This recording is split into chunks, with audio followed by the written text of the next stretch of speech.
Hello to our viewers. My name is Harold Gordon. I'm the Millennial Wealth Planner.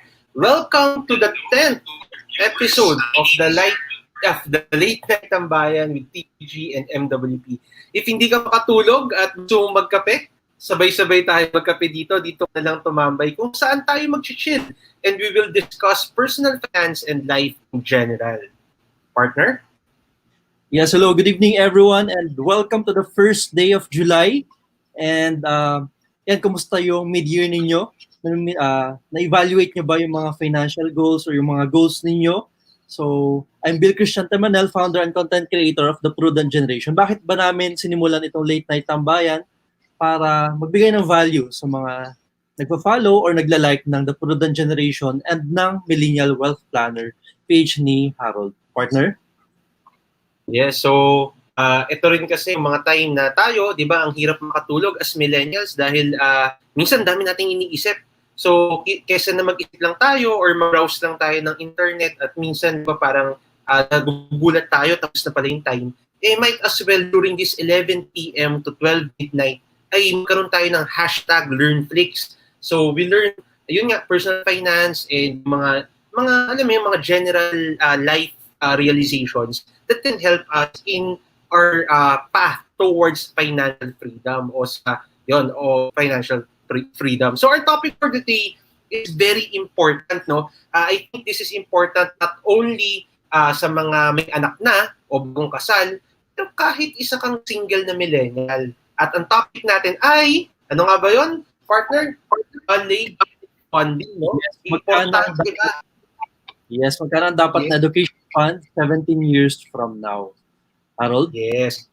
Yan. So kaya nag-jacket po tayo ng ating proud tayo na dyan tayo nag-college at saka nag-masters from Ateneo. And i-discuss po namin yung mga 3 tips or parang 3 insights namin ni TPG, ni Bill, on how we can prepare for college funding. At magkano nga ba yung dapat na ipunin na 17 years from now. Pero syempre, before we start, meron tayong contest dito. Kasi hindi lang tayo matambay, pwede pa tayong manalo ng tataginting na 50 pesos GCash. So, paano ba to?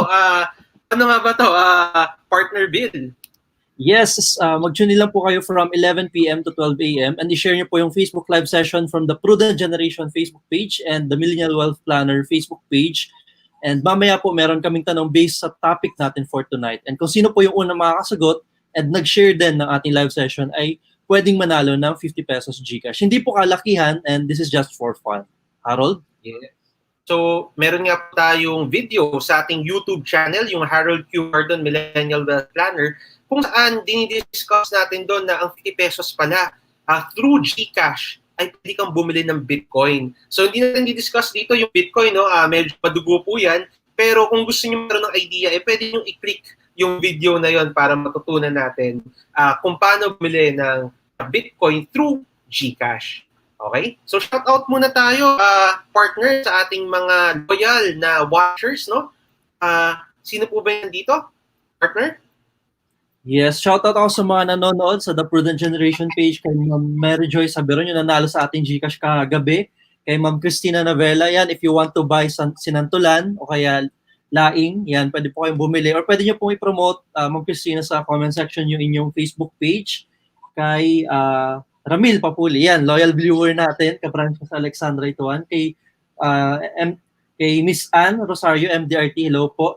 Kay Archie Almazan, Rezal Torres, kay Ma'am Pinky Bantige, ano nga Ilocano ng gabi, magandang gabi, maayong gabi, saya yan eh. Hello po, good evening sa Baguio, kay Bev Dulyavin, kay Ma'am Cynthia Valdos, and nasa Ilocano din po, and then kay Notch Benitez, and kay Calvin Canonce, na kasama ko sa team sa Alexandra Ituan. And sa watch party ko naman, ayan, kay Ma'am Evelyn Rus. Good evening po sa inyo. Harold, ikaw meron kang i-shoutout? Yan, good evening sa inyo. Siyempre, ang pinaka-importanting tao sa buhay ni MWP. Shoutout nga po pala sa misis ko na nanood ngayon sa YouTube at nagsistream live para po achieve natin itong 4,000 watch hours. So ko lang pong take yung opportunity na to para magpasalamat kasi po kahapon June 30 ay nahit na po ni Millennial Wealth Planner yung 1,000 subscribers sa YouTube. So maraming salamat po sa suporta at kailangan lang po natin ngayon ay yung 4,000 watch hours. So syempre, dahil nga tayo ay millennials dito at mga taga-Prudent generation and we want to start the conversation in a fun way, meron po tayo ditong mga TikTok videos. So, pinopromote po natin dito ang TikTok videos. Paki-follow po si TPG, si Manel, sa TikTok at ang dami po niyan TikTok videos, no, na makikita natin ang TikTok, hindi lang pala siya parang sayo-sayo lang, nakakatawa. Pwede rin pala itong inspirational at marami tayong matututunan. So, yan. Let's watch our TikTok videos. Yes, and congrats partner for reaching 1,000 or more than 1,000 sa YouTube. Thank you, partner. Maraming salamat.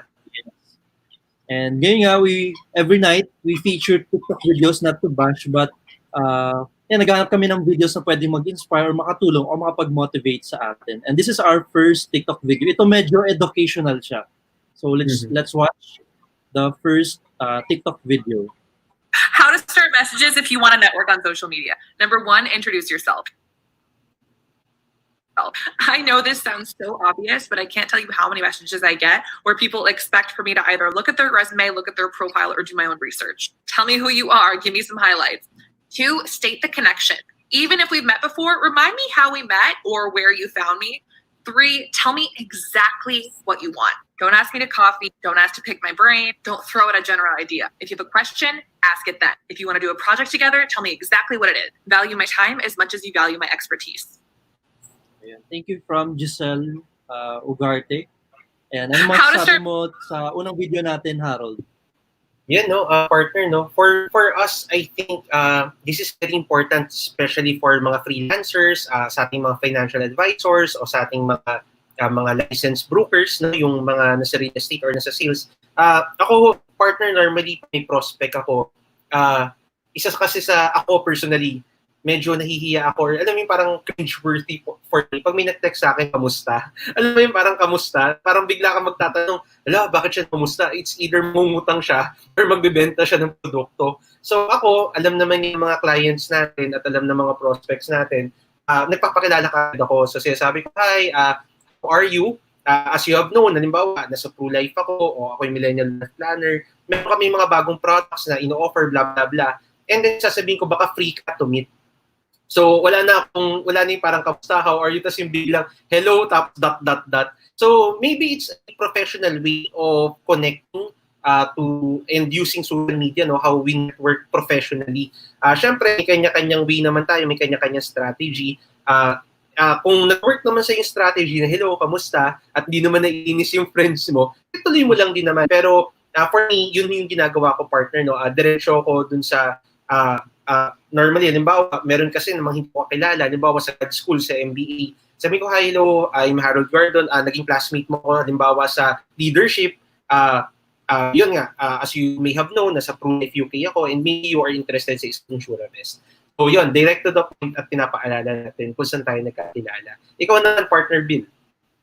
Yes, ganun din ako. Hindi ako parang merong suspense na hello, tapos good evening or good morning, tapos sasabihin muna sasabihin na yung parang purpose. Hindi, diretso din ako, pareho tayo.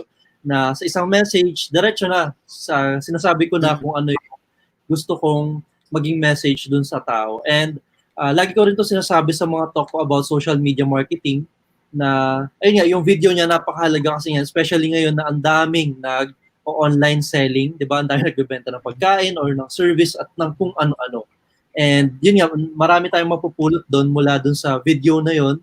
And ako kasi dati pag nag-message, wala man lang greeting na good afternoon, good morning, parang diretso. So kapag nag-message, syempre meron munang greeting or pagbate. And then yun nga, direct to the point para yung iba kasi talagang nabibigla din. Ako din naman, may mga messages na, uy, ba't kaya nag-message yung tao na to? O kaya naman yung iba, minamessage ka lang dahil gusto lang magpa-like or magpaano. Hindi mo naman talaga sila kilala. Kaya lang, ayun, ano ba yan? Hindi naman sana nagre-reklamo, pero ayun, parang naging purpose ko na lang sa social media or Facebook ay taga-like ng mga ano nila. So yun, parang walang Pero hindi naman ako nagra-rant, kundi yun, kung meron man mag-tag sa akin later on, ayun, magbumati man lang, at saka, ayun, saka sila magpatag. Or kung mag-offer, ayun nga, bumati or kumusta, and then, I hope you are doing fine. Parang mga ganun, mayroon pa rin touch ng Pinoy, di ba? Kasi tayo gustong kinukumusta hindi ka agad So, and then, doon ako pumupunta sa point na in-offer ko na kung ano yung gusto kong ipahatid. Or minsan naman, I give value doon sa message na parang nag-offer ako, pwede ba akong may tulong sa'yo? For example, sa atin as financial consultants, financial planning, or baka may kakilala sila. So, parang gano'n. Dagdag ko lang din, partner, no? Siguro ako normally binibigyan ko ng freedom yung prospects ko na mag-say ng no. Kasi sabi ko, if hindi pa ready, feel free na just tell me o kaya parang baka lang interested ka or baka may friends kang kakilala. So parang for me nga sa mga nanonood nito, meron po kayong, syempre may mga friends kayo na hindi naman lahat, alam niyo, matagal na dito sa sales o bago lang yung iba sa social media marketing. Okay lang naman po mag-reply kayo, okay lang naman po kami naman po, hindi naman kami sasaktan. Minsan nga po, mas okay yun yung sabihin mo na, hi Harold, pass muna ako. Kaysa po minsan yung skin zone kasi kahit pa paano, di ba, tao lang tayo, kahit pa paano. Parang, halimbawa, nag-message ka 10 tao tapos lahat skin zone. Medyo, alam mo yun, may effect ng konti. So, minsan sabihin nyo lang po, pass muna, maybe next time, okay lang po yun. Yan, partner. Yes. And meron ako nakitang ganyan na meme from yata yung linya-linya.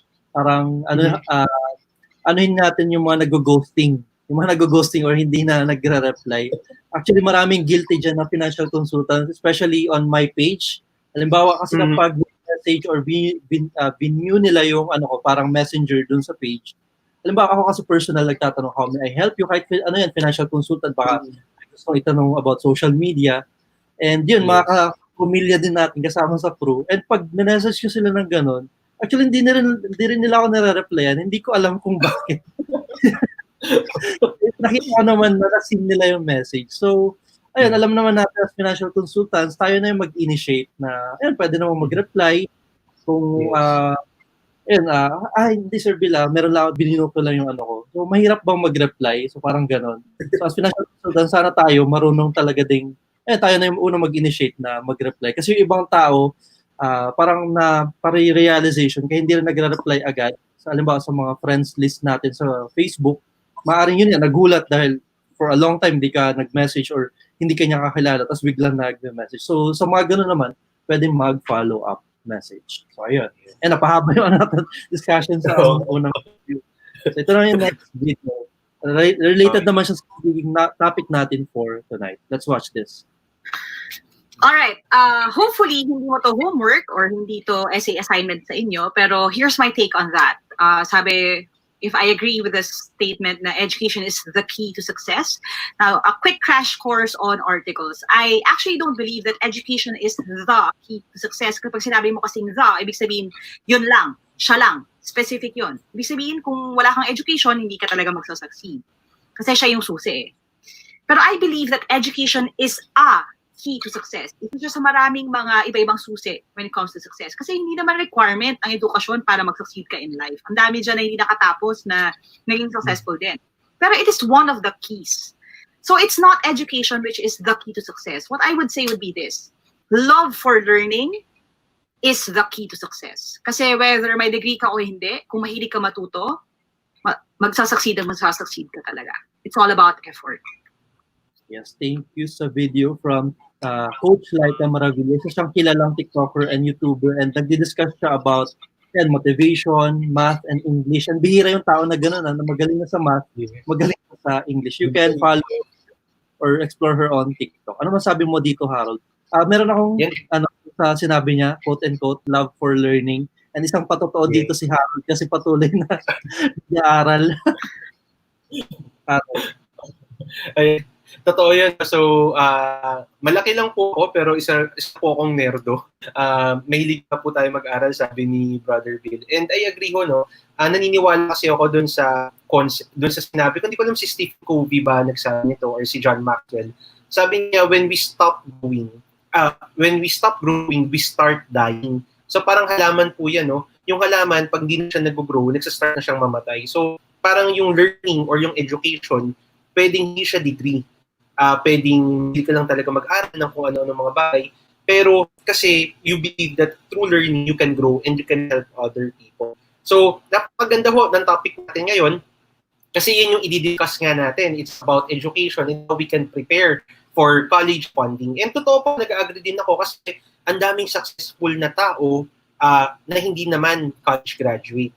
Siguro isang example naman dyan si Steve Jobs, no? Tama, di ba? Si Steve Jobs ay hindi nakapagtapos. Pero ni-revolutionize niya yung phone market, 'di ba? Yung computer market through Mac, through iPhone, through iPad at nagbago ang lahat because of that. Ikaw naman, partner Bill? Yes, so ayun nga, katulad din ni Facebook founder, ano ba siya, dropout or nakapagtapos sa Harvard? Hindi ko kasi napanood yung...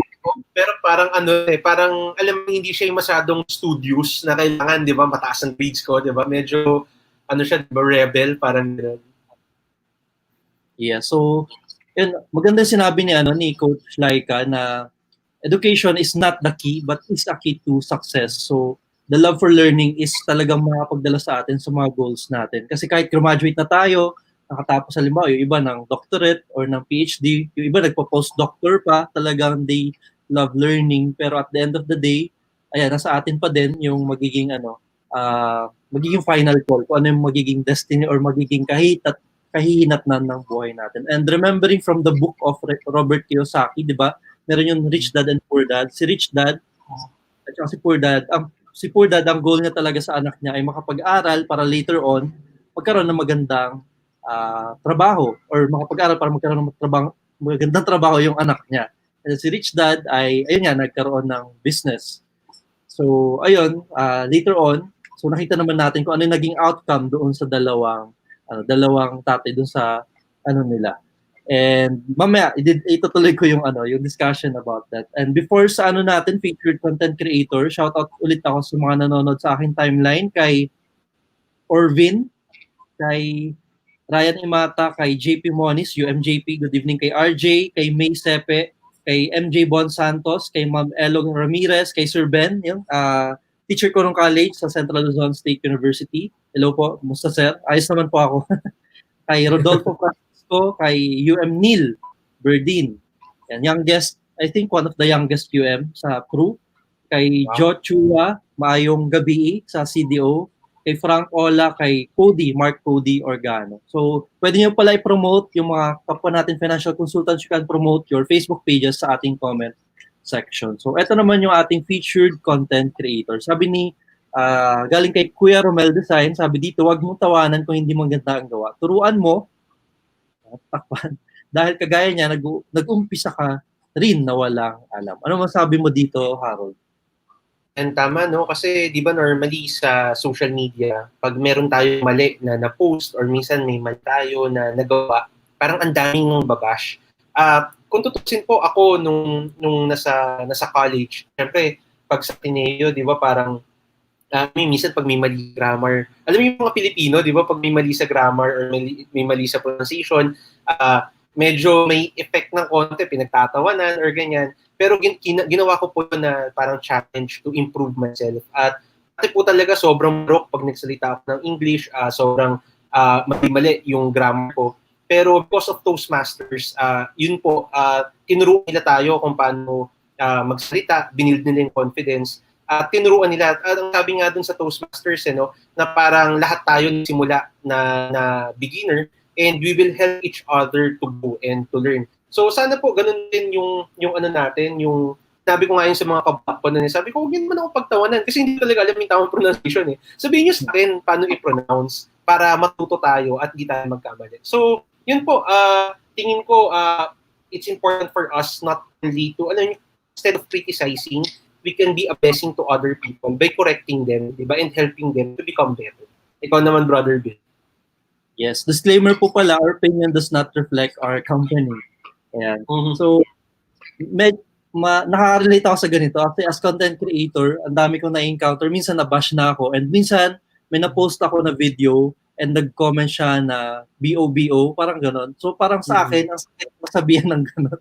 Pwede naman akong sabihan na, ay, wag mo yan i-post kasi baka sa ibang tao. So, ang daming gano'n. on TikTok, ang daming mapanghusga agad sa kung ano sa ngayon kasi madali na lang talaga mag-judge or mag-comment, pero sabi nga sa ano 'di ba GMA news think before you click, before you comment, isipin mo muna kung ikaw ba yung kokomentan nun, malaki ba yung magiging impact or masama ba yung magiging impact. So ayun, pwede nating turuan yung tao and wag nating tawanan or wag nating i-bash or wag nating sabihan ng BOBO or TANGA na mga ganun. Kasi tao din sila. And kami, as content creators nila, Harold and other content creator na maaaring magkamali ay, ayun nga, yun, nagkakamali. And kapag ganun man, turuan na lang natin or itama yung pagkakamali. Ayun. Yes. So shout out lang din nga pala sa isa sa mga students ko, no, si Emery Solomon Ramos at saka kay Mami Vanji. Ito, Mami Vanji palagi nanonood sa atin. Shout out po. Yon. Si si Christina, si Ma'am Christina. You can follow din po her FB page, Mommy Pru. So MOMIPRU with a heart. So yan po, si Mami Christina. Okay? So sa update, sino mauna? Ikaw muna, Brother Phil, or ako? Yes, shoutout din ako sa mga nanonood sa Facebook TPG page, kay Miss Pearl Mohikayan, loyal viewer din natin. Hello po. Kay Rodolfo Francisco, kay Jess Umali, kay LA Motol, kay Ate Irene, kasama ko sa team sa Alexandra Ituan, kay Frank Ola. And ayun, so ano yung updates natin ngayon, Harold? Yan. So, mag-share lang po ako. Update ko lang kayo about the stock market. No, na every now and then we give update on the stock market. So, ang market po natin ngayon, there are 95 winners, 98 na losers, and 47 na unchanged. The total value is 15.66 billion, and there's a foreign net buying of 6.24. Tama ba? Yes, 6.24 billion. So, mga foreigners natin ay bumili ngayon sa market. No? The market, kung mataas ang foreign buying natin, ay nag-buba siya o parang negative to? Okay, nag-grow siya ng plus 0.99. Doon sa mga hindi pa masyadong, kung may mga questions kayo at naguguluhan kayo, no, about the stock market, meron din po tayo dyan na isang episode about the stock market. Check na lang po. At may mga YouTube videos din si Millennial Wealth Planner sa kanyang YouTube channel. You can check. So, basically, ito pong PSEI is composed of 30 blue chip stocks na parang sinabi nagre-represent ng sentiment ng financial markets natin. As of now, sabi ko nga, kahapon, parang maintain lang tayo dito sa psychological level na 6,100 o 6,000 level. Wag lang po dumaos-dos pababa. Okay lang po yan kasi ang dami nga pong market, ang dami nga pong parang bad news in a way na yung coronavirus na infected, tumataas pa rin. Yung utang natin, World Bank and other international agencies, tumataas din. Tapos yung GDP natin nagko-contract. Pero despite that bad news, hindi naman siya ganun bumagsak. No? So sana po, tignan natin hanggang Friday kung saan mag-end to market. Kung mag-stay po yan dito, I would suggest, personally ako, bibili ako to add my position kasi yung huling bili ko ho, nandito sa 5.5 level. Pero again, this is not a solicitation for you to buy or for you to sell stock. Ano lang po ito, opinion. Balikan lang din po natin yung mga hype na IPO. So po yung Merry Mart, yung sinasabi natin, always risk in investing in the stock market. Pero ang IPO price ito ay piso, ibig sabihin, nakabili po ako dito piso, nabenta ko siya mga 1.44 kasi okay na po ako doon sa gain na yun, hindi po ako masyadong greedy. Pero syempre, sayang, umakyat po yan as high as 450. Pero kawawa po yung mga naipit dito, no? Nung bumili na ng 450, biglang bumagsak dito ng mga 257. So ngayon nasa 3.36. So observe po rin natin to Merry Mart. Ang Merry Mart po ay parang grocery store ni Injap Sia. Si Injap Sia may-ari ng Mang Inasal. At si Injap Sia din yung isa sa mga nag-grow, no, yung Double Dragon, na parang from 6 pesos, nag-80 pesos yan in the next years. So tignan natin kung maggagawa na siya ng support dito. Maybe pwede natin mag-quote-and-quote bodega na parang unti-unti iipon na tayo ng Merry Mart. Okay, and the next na isa pa, APVI, itong Altus Property. Last Friday po ito, kung di ako nagkakamali, listing through introduction. So hindi siya nag-IPO, pero kung makikita niyo po, ang dami pong nalugi dito, no? makikita natin na nag-start to, kung di ako nagkamali, 10 pesos, umangat ng 241, yan, no? Mga 240 level. Tapos bumagsak siya ngayon ng 42 pesos. So, for me po, no, parang kung bumili kayo nung 240 level, tapos bumagsak siya ng 42, tagal pa po niyan bago nyo mabawi kasi meron na pong ceiling yan eh. Hindi na po basta-basta na parang aakyat pa ng ganun kasi one day lang po yung pwedeng umakyat ng ganyan. Normally, pag nag-grow ka ng 5%, hihintayin mo ulit the next 50% kasi mag-suspend yung trade pag na-hit na yung 50% growth. Depende po, pero ako baka pwede ko nang, kung talong-talong kayo, pwedeng cut loss na tapos hanap na tayo ibang stock. Pero kung hindi naman kayo parang active trader, nasa inyo po yan, strategy nyo yun, siguro na hold long term, pero baka matagal pa po ito, no? Might as well check nyo na lang yung UITF namin at doon tayo mag-ipon ng unti. So if you have any questions, nandito po kami ni Bill when it comes to financial products, pwede nyo kaming i-message. So yun lang, Brother Bill, no? So far, kahit na merong mga bad news sa economy, parang strong naman tong market natin. Sana lang maintain in the next few days. Brother Bill? Yes. Harold, and ako naman, update ko is galing kay Ramil, kapulian mula sa ating loyal viewer.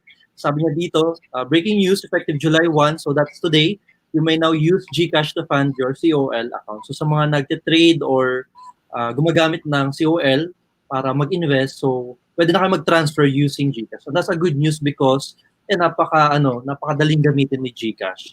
And pwede rin mag-cash in, or kaya nga lang may update kahapon ba yun na magkaroon na ng charge for MasterCard and Visa. Pero for BPI and Union Bank, free pa din naman yung pagka-cash in using yung mga banks na yun. Ayan. Harold, partner?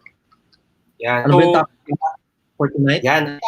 Ang topic natin is magkano ba dapat yung pag-ipunan natin na college funds 17 years from now. Magbibigay po kami ng parang 3 tips or parang 3 guidelines on bakit importante po na mag-prepare na tayo for college regardless kung single ka or newlywed ka, wala pa kayong anak, or may anak na kayo. Bakit po? So, ano yung number 1? Asa na? Yan. Education is not an emergency. It is a planned expense. So, marami pong mga pangyayari sa buhay na, di ba, pag alam niyo, pag hindi na paghandaan ang pag-aaral, ay, alam niyo, parang umuutang tayo at lalo tayong nababaon sa utang at para bang emergency yung education. Pero, kung pinlano po natin siya, syempre makakamit ng mga anak natin o yung future generation, yung mga pangarap nila na yun din naman yung pangarap natin para sa kanila. Bakit po kailangan itong planuhin? According po sa mga study, ang cost of education ay umaangat ng around 8 to 10% per year. Ano pong example nito?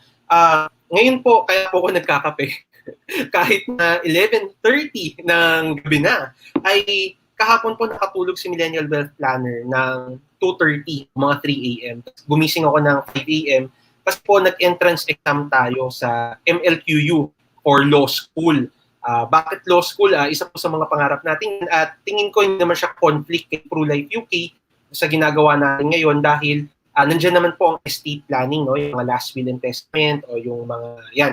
So, bakit po ako ngayon sa MLU? Pangarap ko po talaga, syempre, ay Ateneo Law. Noong 2012, 2013, pumasa tayo sa Ateneo Law, ang tuition fee po noon ay nasa mga 50 to 60,000 per term. Pero ngayon po, hindi ko na po kaya na mag-aral sa Ateneo Law kasi ang tuition fee po ngayon ay nasa 130 to 140,000 per sem. So more than double po. So parang kung babalikan ko nga yung mga pagkakataon na yun, sana pala during that time sumugal na ako. Siguro sana during that time work hard and take Ateneo Law. Pero ngayon, hindi na nga natin kaya. So hindi naman dahil, pero maganda ko kasi sa MLQU ay daw siya for working professionals, no? So may balance. Unlike sa Ateneo na parang mas preferred nila na full-time student. Hindi naman po natin kaya yon dahil kailangan po natin magtrabaho. Di ba? So sa mga clients natin dyan at mga future clients, pwede pong libre po yan. Libreng consultation pag naging lawyer tayo. No? Yung mga first 2-3 consultations, libre po yan. So yun po yung example. No? 8 years ago, ang tuition fee ng Ateneo Law is just 60,000. Pero after 8 years, naging 140,000. Noong 2007, first year po ako sa Ateneo College, ang tuition fee po nun, kung di ako nagkakamali, sa 60,000. Gumraduate ako ng 80,000 o 80 to 90,000. Ngayon, hindi ako nagkakamali. Hindi ko alam kung 140 o 200,000 na ba per sem. So, syempre, kung tayo ay millennial at syempre gusto natin pag-aralin yung mga anak natin sa, sabihin natin, universities, meron pong cost yun. At syempre, nagdo-double po yan. Para sabi nga nila, nagdo-double every 7 to 8 years. Take note po, ang Ateneo ay hindi po ang pinakamahal na school. Kasi mas mahal po sa Lasal. Kasi sa Lasal, TriSem. Alam ko, mas mahal din sa Mapua kasi sa Mapua quarterly. At UANP, mas mahal din po doon. So, parang minsan inisip lang nila mahal sa Ateneo, pero parang kami nakakata yung pinakamura doon sa mga parang exclusive. Siyempre, kung matino po yung anak natin, mas maganda UP, no? Para mas mababa yung presyo. Pero po, ang UP ay may cost na rin. Hindi po basta-basta yan unless na talagang pwede kang qualified ka, no? Yung personal income ng family nyo o yung family income nyo. So, meron po kaming pinrepair ni TPG bill para po na magamit ninyo kung halimbawa ilang taon yung anak nyo using the time value of money formula. So kung interested po kayo dito sa Excel file na to sa college funding calculator na ginawa namin ni Bill, feel free to message us and we will share it to you. Kasi naniniwala po kami dito. Mag-comment na lang sila ng mine. Mag-comment na lang sila ng mine. Yes. Mag-comment kayo. Mag-comment. Share this video. No? Kasi naniniwala po kami sa free content. Yun po yung pinaniniwalaan namin. Brother Bill, can you stop yung share screen para parang makapag-share ako dito? Parang yan. Yan. So gumawa po tayo nun, no? Hintayin lang po natin para po ma-share ko yung Excel file. So yun. So sa mga, yan, habang hinihintay natin tong StreamYard, sa mga may anak po dito, paki-comment nyo naman kung saan yung dream school nyo para sa anak nyo. Kung wala pa kayong anak, saan nyo ba gustong mag-aral yung mga future ng anak nyo? At doon naman sa mga tapos na, pero meron pa rin kayong gusto pag-aralan. Halimbawa, gusto nyo mag-law school, gusto nyo mag-medical school, o kung anong school na gusto nyo, mag-comment lang po kayo at babasahin natin. Ayan. So, ito po, papakita natin. So, di ko nakikita yung StreamYard na, pero kita na ba dito, Brother Bill? Delayed kasi yung sa natin, sa Facebook. So, hindi pa siya nakita. Ayan. So, ayan. So, ito yung college fund projection calculator natin. So, dito po, maglalagay lang kayo ng 3 entries. Mag-auto-compute na po yung total college cost kailangan nyo. So, sobrang cool po nito, no? Pero, syempre, projection na to, hindi naman po to guaranteed. So, ang tatanungin nyo, halimbawa, sabihin natin, gusto nyo mag-aral yung anak nyo sa Ateneo, magkano ba ang tuition fee dyan per sem? So sabihin lang natin ngayon nasa 150,000. Yan. 150,000. So tatanungin nyo din, ano ba yung average increase? 8% ba? 9% ba? 10%? So nasa inyo na po yan. Siyempre magre-research kayo na konti. Pero for me, kung sinabing 8%, gawin na natin 10% kasi mas maganda po na sobra yung ipon natin kaysa man kulang pag kailangan na natin. So 10%.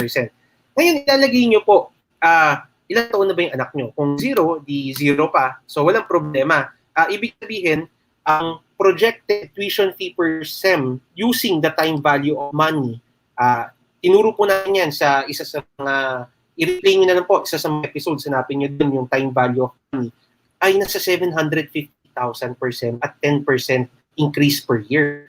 Diba? So, grabe po na from 150,000 magiging 758,000 siya. Ngayon, every year, nag-increase siya ng 10%, kaya po tumataas yung tuition fee. Ang total pala para makapagpaaral tayo sa Ateneo by that time is 7 million pesos na.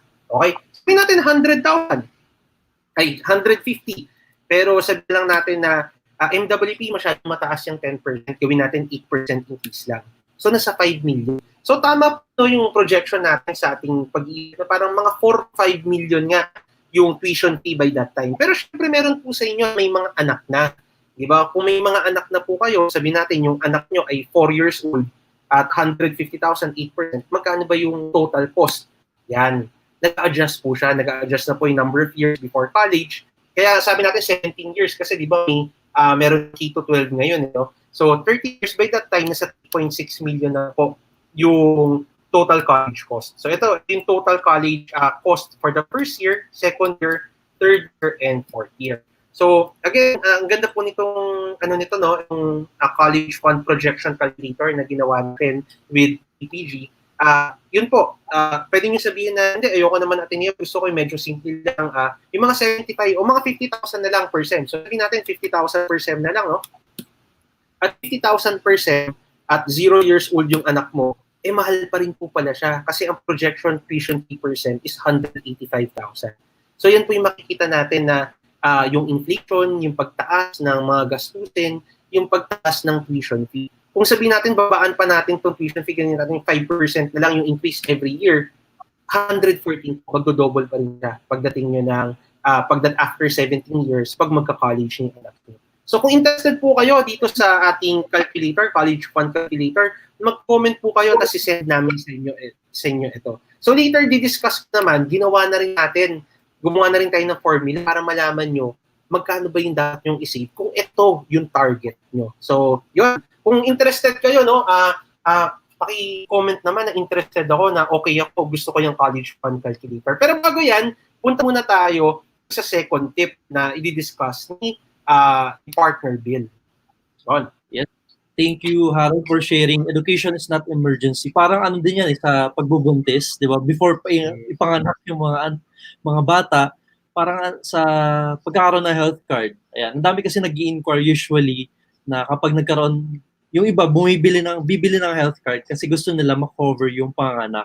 So parang ganoon din sa education fund, hindi po siya emergency. Yung panganak hindi po emergency, yung pag-aaral hindi rin po emergency. Kaya ito yung mga instances sa buhay ng tao na pwedeng paghandaan or sa life stage, 'di ba, ng tao na pwede itong paghandaan. And second point namin is education is not the key to success but one of the keys to success. Sabi nga kanina, kung napanood nyo yung TikTok video ni Coach Laika, it's just one of the key to success. Mm-hmm. Pero, syempre, baka yung iba philosophers, hindi ko na pag-aaralin yung anak ko, kahit ano na lang, mag-freelance na lang later on. Hindi naman po. We still encourage your children or your child to go in school at saka makapagtapos po ng kolehiyo. Kasi, ako personally, realization ko dyan, kasi kapag nakapag-aral halimbawa sa college, maganda na merong mga network.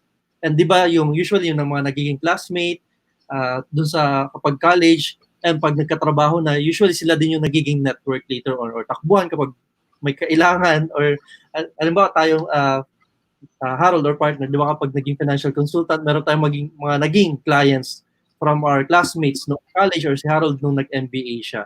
So ayun, yun naman yung kagandahan na nakapagtapos din ng kolehiyo na alam ko si Jason Pedro kaya din maraming clients dahil ang dami nila sa nursing, kaya ang dami niya rin nakuhang clients nung yung sa mga naging classmates niya noong college. And ayun nga, binanggit namin kanina, maraming mga naging successful na hindi naman nakapagtapos or naging dropouts like sila Bill Gates na ayun, naging successful yun. Pero disclaimer, hindi po namin ini-encourage na hindi mag-college yung inyo pong mga anak. Hindi, maganda na paghandaan po pa rin natin. And ayan, syempre, gusto nyo po, di ba, as parents, gusto nyo po yung the best for your child or children. And ayun nga, kaya din tayo naghahanda for the education fund para kung ano man yung school na gusto nila, mapaghandaan din natin. Kasi ako personally, and hindi po ako lumaki sa pamilyang mayaman, o kaya well-off family. And naranasan ng family namin yung talagang financial difficulty. At nung magka-college ako, nakatatlong university. So para akong NPA, no permanent address. So una, nag-aral ako sa Cagayan province.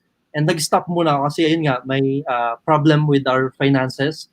And then the next university, nag-aral naman ako sa Mindanao State University. Di ba layo from north of Luzon to Mindanao, na napadpad ako sa Mindanao. At hindi rin ako nagtagal doon. Although yung doon, ang kagandahan naman, pag nag-aral sa State U, maliit lang yung babayaran. And that time, yung naging parang miscellaneous fee ay parang 500 lang. So buo na yun. Hindi siya per unit na, unlike di ba sa Ateneo Harold, na kayo per unit. Pero doon, yun na mismo yung buong babayaran for the whole SEM. So wala nang ibang babayaran. Pero ganoon pa man, dahil parang na-homesick ako, bumalik ako ng Luzon and nag-aral naman ako sa CLS or Central Luzon State University. And hindi naman din kalakihan yung tuition doon. Pero yun, may problem pa din. Kaya, ayun nga, minsan, mamaya i-discuss ni Harold, hindi lang naman yung tuition din yung pinaghahanda dahil meron ding ibang expenses like maaring, ayun nga, yung anak ninyo magkaroon ng OJT, bibili ng libro, at saka tulad ngayon, di ba, sa mga kolehiyo, kailangan ng tablet kasi online na. So, hindi lang talaga tuition dapat yung pinaghahandaan. Harold or partner? Agree. So, ano lang, no? Shout out lang din ako kay Livette Libardo, kay Leo Vilaruz, kay Renan Uy. Nanonood din sa atin si Erwin Guevara, si Billionaire Pedro Lim, tsaka si Attorney Leo Cabrera. Nakakatakot naman, nanonood si Attorney. Ayan. So, Attorney, nag-entrance exam na po ako sa law school, pero MFQU, hindi ko po kaya Ateneo eh. So, hopefully, maging lawyer po tayo in the next 4 to 5 years, no? Igagapang po natin yan. Tapos no, yung sinabi ni partner Bill, kagaya ko rin po, swerte lang po ako kasi yung family ko hindi naman ganun kayaman. Pero yung grandparents ko po, yung may kaya. And yung grandparent ko po, yung lolo ko, galing po talaga siya sa rags to riches na story. At naniniwala siya dun sa value of education. Kaya po talagang as much as possible, basta po sobrang hirap humingi ng pera doon kasi Ilocano yun kuripot. Pero pagdating sa pag-aaral, paglibro, kahit ano pong hingin ko, talagang sinusuportahan ako ng lolo ko. Pero po, yun nga po, no, sabi nga natin na education is not the key. It's one of the keys. Pero unfortunately, dito po sa Pilipinas, important ang college degree. Kaya nga po kaya po may mga nagtatanong, MWP, graduate ka sa Ateneo, tapos nag-MBA ka sa Ateneo. Sabi nila, bakit nagtuturo ka sa PUP? Bakit hindi sa Ateneo? Sabi ko, it's one of my mission to share and to inspire ang mga kapwa nating kabataan. So nakikikabataan pa rin ako, no? Kahit ang magte-trentan tayo. Yun po, no? Isa sa ating mga advocacy po yun. At ngayon po ay hindi na po excuse na hindi tayo makapagtapos ng pag-aaral kasi sa state universities ay libre na po. Pero syempre, meron pa rin mga social injustices like poverty na kailangan talaga minsan allowance, pamasahe. Pero sa mga kapwa-kabataan, no, sa mga next generations, zenials, hindi naman po masama na maging working student. Ang importante lang po we keep fighting for our dreams. At marami po akong estudyante na nagtatrabaho sa McDo, meron po dyan, may mga sidelines, nagpo-call center. At kudos po sa inyo. Isa po kayo sa mga example at dapat na mag-inspirasyon ng ating mga next generation. Yun. So, yun po. So, ano yung next na topic? So, tingnan nga po pala dun sa mga kila Ma'am Peli yan, Ma'am Lilay, Rasek Evangelist. Ko po yung college fund calculator na ginawa namin ni PG. Shout out lang kay Jessa Contiveros, kay Rexy, Yvette Libardo, and kay Mama Elizabeth Tinto, nanonood siya. So ito po, gumawa tayo ng, wait lang po yan.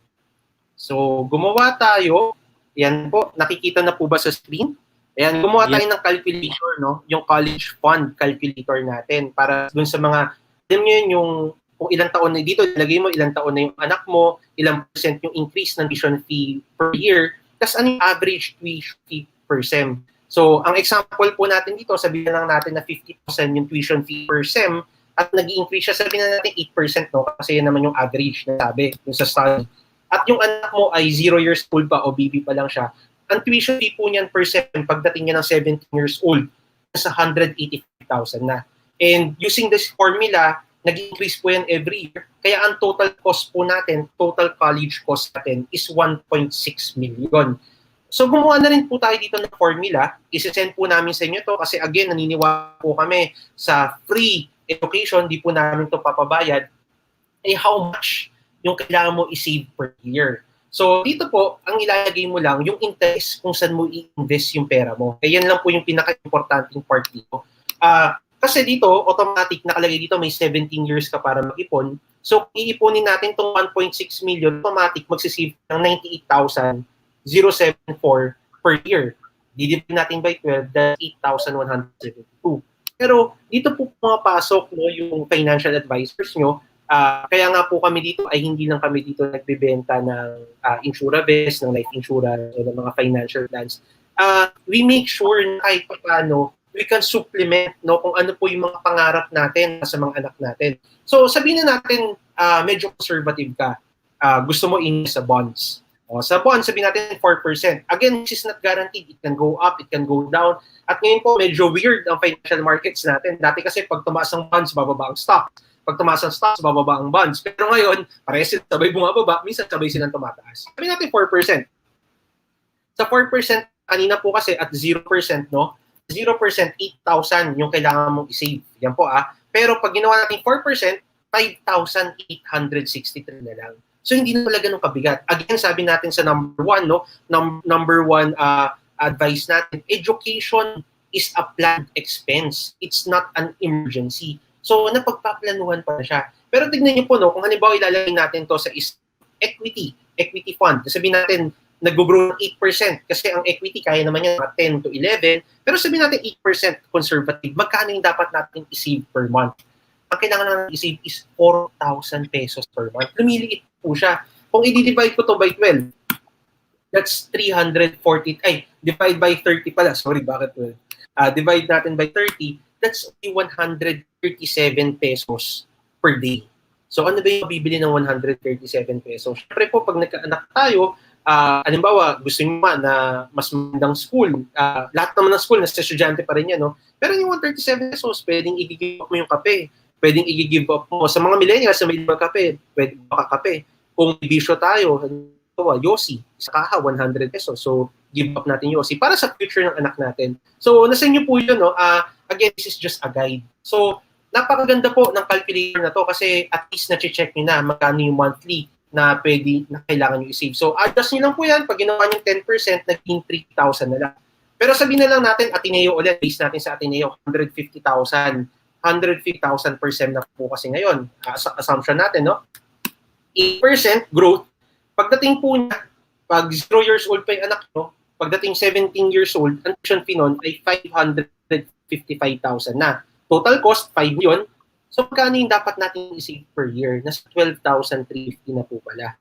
Diba? For the next 17 years. So, kung anak nyo naman ay sabihin natin 5 years old na, mas matlaki pala, 14,000 na. Pero kung sabihin natin mas conservative na 5%, nasa 17,000 yung kailangan natin i-save. So, dito po pumapasok yung importance of planning. Na sana, kung ang anak natin below 5 years old pala, kuhanan na natin sila ng plan na sa tingin natin ay will supplement. Kasi again, yung return po ng plan natin, hindi guaranteed. It may go up, it might go down. At dito rin po pumapasok yung value ng life insurance. Bakit po important yung life insurance? Sisingit ko lang po, no? Bakit importante? Kasi sa mga elite plans na maghulog ka ng 17,000 per month, important po itong 3 million o 5 million life insurance. Bakit po? Ibig sabihin, ako, may anak ako. At wag naman sana, kinabukasan o sa susunod na buwan, kinuha ko ni Lord. Wag naman po sana, yung anak ko, o yung family ko, may makukuha na 5 million. At least no, sa 5 million na yun, yung 3.4 million, which is itong total college cost, itatabi nila.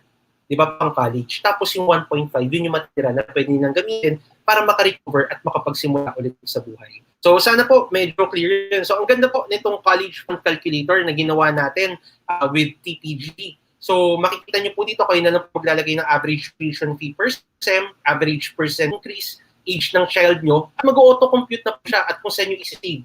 So sabihin natin, again, dito 10%, mas risky, bumababa po yung monthly saving. So marami po kaming product na pwedeng i-offer dyan. Meron po kaming 5-year plan, 7-year, 10-year plan, 15-year plan. I-message nyo lang po kami ni TPG. O kung may kilala kayo dyan na financial advisor, kahit hindi po sa amin, ang importante po, ma-protect po natin yung future ninyo at yung future ng kids nyo kasi important nga ang education. So, natin kung gusto nyo po ng sample nitong college fund calculator, we're giving this for free. I-share nyo lang po itong video na to, share nyo lang itong live stream natin, mag-comment kayo, I'm interested, and we will send it to you. So, yun na lang po yung help nyo sa amin, just to like and comment. So, yun, brother. Yes, before ako magpatuloy, yun aking input din. Sa the Prudent generation, page kay Kobe or Jacob.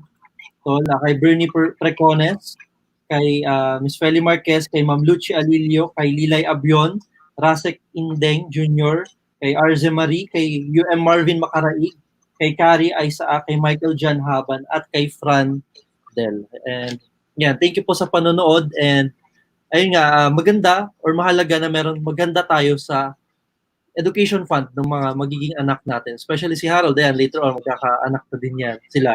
And kahit na single, actually pwede na rin maghanda. Meron ako mga narinig na kwento na kahit single pa lang sila, they are already preparing for an education fund. So okay naman yun kasi, ayun nga, later on, mas madali na lang kung InsurAvest yung kinuha niya or VUL, madali na lang magpalit ng beneficiary. And ayun din, kagandahan with InsurAvest because pwede kasi siyang two-way. You can go for yung sa kanina kinumpute na dapat na fund, education funding para sa anak mo o kaya for insurance. So education funding, yun nga yung tinuro ni Harold kung saan if we get a plan, yun dapat yung hulugan natin and doon natin itatapat kung ano yung magiging projected na kita. Or pangalawa is meron dapat insurance. Ito naman yung katapat na magiging tuition fee ng anak ninyo on college. So kung magkano yung, halimbawa kanina 5 million, 'di ba, nakita natin sa Ateneo. So yun dapat yung magiging life insurance coverage dun sa plan para if something happen dun sa parent, makapagpatuloy pa din siya sa gusto niyang school or university. And then ayun nga, maaring iba din, sabi ni Harold kanina, ayun, wala naman nang babayaran sa mga state university.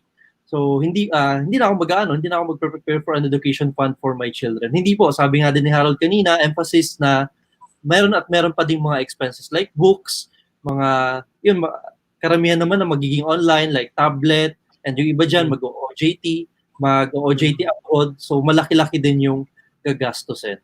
Ayun, partner?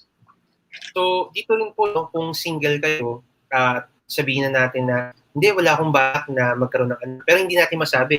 Kung kumuha po kayo ng example, yung Elite 15 na plan, na 15 years to pay, baka pagdating kasi after 15, 17 years, pwede mo naman siyang gamitin for business fund, pwede mo siyang gamitin for travel fund, luxurious travel talaga. So, ito po ay isang example lamang kung saan pwede natin gamitin yung mga elite plans natin or yung mga VUL InsurAvest plan natin na pwede pala itong gamitin sa education. So, shout out din pala kay Jake Domingo tsaka kay Dr. Cookie. Kamusta po kayo dyan? Again, maraming salamat po sa mga nagsabi na interested sila. I-send po namin sa inyo to. Request lang po namin, kindly like and share the Prudent Generation sa Facebook at saka sa YouTube. Meron YouTube. I-share nyo din po, like nyo rin po yung Harold Q. Gordon Millennial Wealth Planner sa Facebook at sa YouTube. Ito lang po yung parang, alam nyo, para mas ma-inspire tayo. So, mga viewers natin, kung i-check nyo po yung mga previous na videos natin, nagbibigay po tayo dito ng free content katulad no time value of money calculator, yung sa renting or buying a condo calculator, or yung buying a car versus investing na calculator. So, kami po tayo talagang sinishare dito. Pero syempre, yun nga. Kung meron po kayong questions, feel free to comment, feel free to share.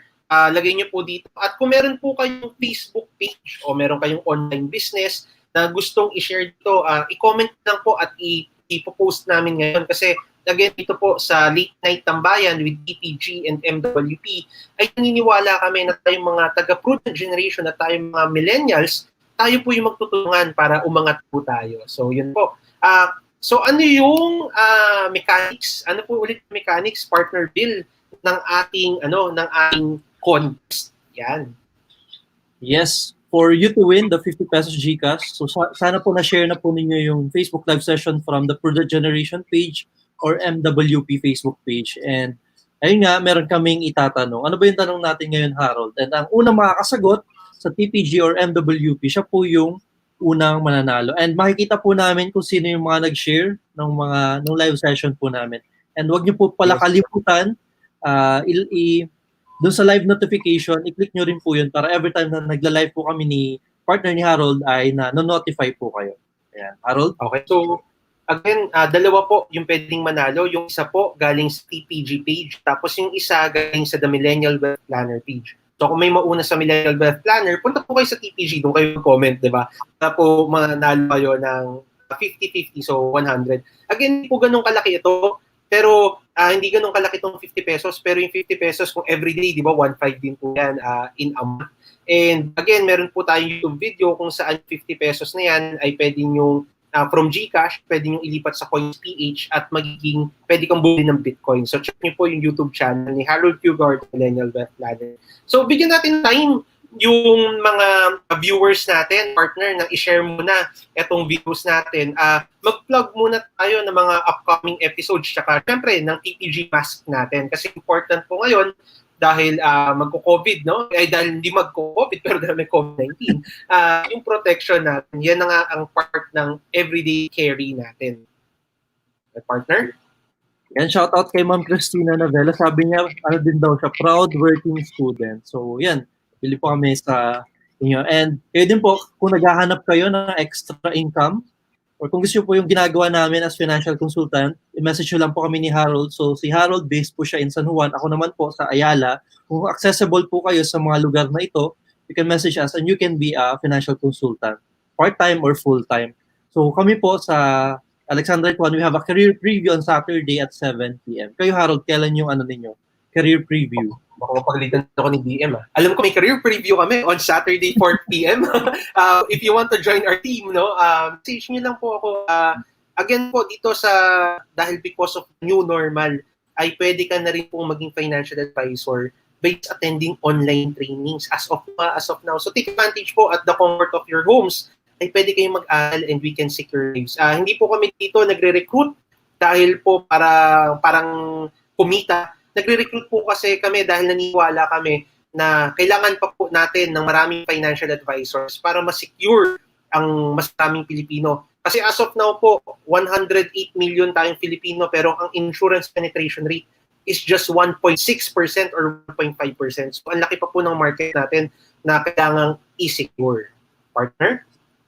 Yan. At patuloy niyo po kami abangan hanggang Friday, 11 p.m. to 12 a.m. on Facebook and YouTube channels namin. And ito po yung mga mask ng TPG. We have, related sa topic natin ngayon about education or education funding. So, meron kaming designs for UST, Ateneo de Manila, De La Salle, FEU Manila, University of the Philippines, Diliman. And meron din po for financial consultants. So, ito po yung mga sample designs. And you can pre-order at bit.ly/tpgmask or bit.ly/tpgmask. And i-promote ko na rin yung Facebook Live namin on Saturday at 5 p.m. Pag-uusapan namin ang mutual fund and UITF. So, kita-kita po tayo doon. And yung mga next na topics natin, bukas at sa Friday, Harold, ano nga ba yung pag-uusapan natin? Yes, for tomorrow naman, no, sa mga financial advisors, sa mga millennials, at saka sa mga millennials na gustong dumiskarte, we will be discussing business ideas that you can start during the ECQ or during this new normal. And on Friday po, sa mga gustong magpakasal, sa mga nagbabalak magpakasal, jowa man o walang jowa, para mapag-prepare na natin, ay meron po tayong guest speaker, the Budgetarian Bride, si Camille Fornella. So, yun po, maganda pong topic ito. Pwedeng financial advisor ka rin or real estate broker ka o ano man, consultancy, para makapag-share ka ng value. Ay, alam mo, ganito pala ang cost para magpakasal. At yun po, i-discuss natin. So, very exciting po, no, na sa Friday. So, ngayon, pwede na tayo magtanong. Ito po yung tanong natin. Make sure po na share nyo itong live video natin.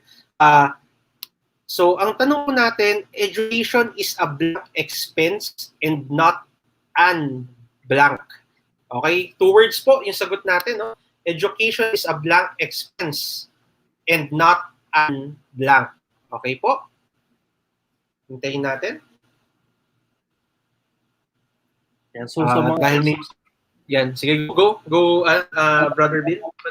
Sa mga huling kaka-tune in sa TPG, kay Chino Perez Marcelo at kay Brevin Cunanan. Ayan, good evening or mag-good more night na.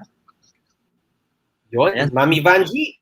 Sabi ni Mami Vanji, education is a planned expense and not an emergency. Tama po. One more. Si Mami Vanji, kung di ako nagkakamali, sumagot po yan sa MWP page. Shout out lang din po pala sa mga kasama ko sa Millennial Hustlers, kay Lady Gaba, kay JV, kay Madam D, at kay Jose. Shout out din sa law school classmate natin, magiging law school classmate natin, law school buddy, si Rexon C. So siya po yung nag-invite sa atin na ituloy na natin tong law school. Ayan, yung second answer ay from... Actually, hindi siya nag-comment sa PG page, sa timeline siya, sa watch party ko. Si Orvin Cho, Snow, sabi niya, the question is a planned expense and not an emergency expense. Tama ba? Tama. Yes. Education is a planned expense and not an emergency. So, yun po. Congratulations to our winners, and we will be sending your 50 pesos GCash na hindi naman ganun kalaki pero patuwaan lang at may natutunan tayo ngayong gabi. So, again, hopefully you can share, kung mga natutunan kayo. Hope you enjoyed our 10th episode na po of the Late Night Tambayan with TPG and MWP. Don't forget to follow me in Facebook, Instagram, YouTube, TikTok. My name is Harold Q. Gordon. I'm the Millennial Planner, and my partner is... Yes, I'm Bill Cristiano, founder and content creator of the Prudent Generation. Don't forget to follow the Prudent Generation Facebook page and put us on see first para every time na meron kaming upload ay nanonotify po kayo. And follow us also on Twitter, Instagram, Pinterest, and on TikTok, and subscribe on our YouTube channel. And kami po ni Harold ang kasama ninyo sa daan tungo sa pinansyal na kalayaan. Maraming salamat po sa panonood, and God bless and good morning. Thank you po. Good morning. Thank you guys. Salamat. Bye-bye.